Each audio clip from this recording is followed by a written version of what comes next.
ধর্মক্ষেত্রে কুরুক্ষেত্রে সমবেতা যুযুৎসব মামকা পাণ্ডবাশ্চব Kim কুর্বত Sanjay.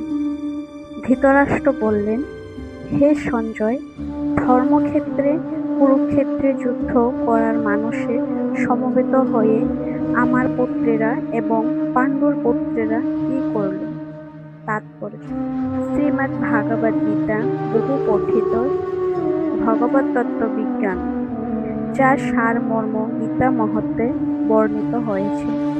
সেখানে বলা হয়েছে যে ভাগবত গীতা পাঠ করতে হয় ভগবত্তদর্শী কৃষ্ণ ভক্তের তত্ত্বাবধানে পুঙ্খানুপুঙ্খভাবে বিশ্লেষণ করার মাধ্যমে এবং ব্যক্তিগত উদ্দেশ্য প্রণোদিত ব্যাখ্যাসমূহ বর্জনপূর্বক তা হৃদয়ঙ্গম করার চেষ্টা করা উচিত।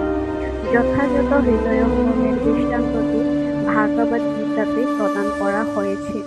অর্জুনের মাধ্যমে যিনি স্বয়ং ভগবানের কাছ থেকে সরাসরিভাবে গীতা শ্রবণ করার পর তা হৃদয়ঙ্গম করেছিলেন।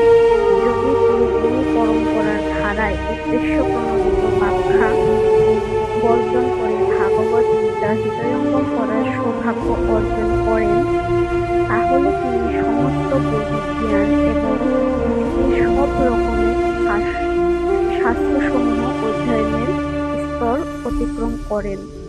ভাগবত গীতা পড়ার সময় আমরা দেখি অন্য সমস্ত শাস্ত্রে যা কিছু আছে তা সবই ভাগবত গীতায় আছে।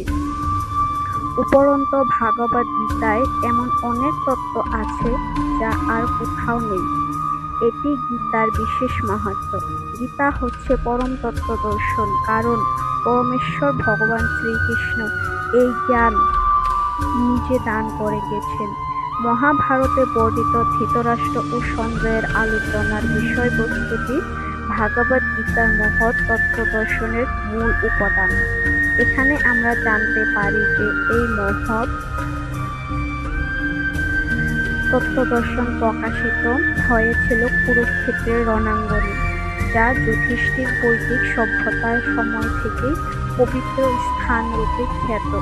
ভগবান যখন মানুষের উদ্ধারের জন্য স্বয়ং এই পৃথিবীতে অবতরণ করেছিলেন, তখন তিনি পরম তত্ত্ব সম্বলিত এই গীতা দান করে গেছেন।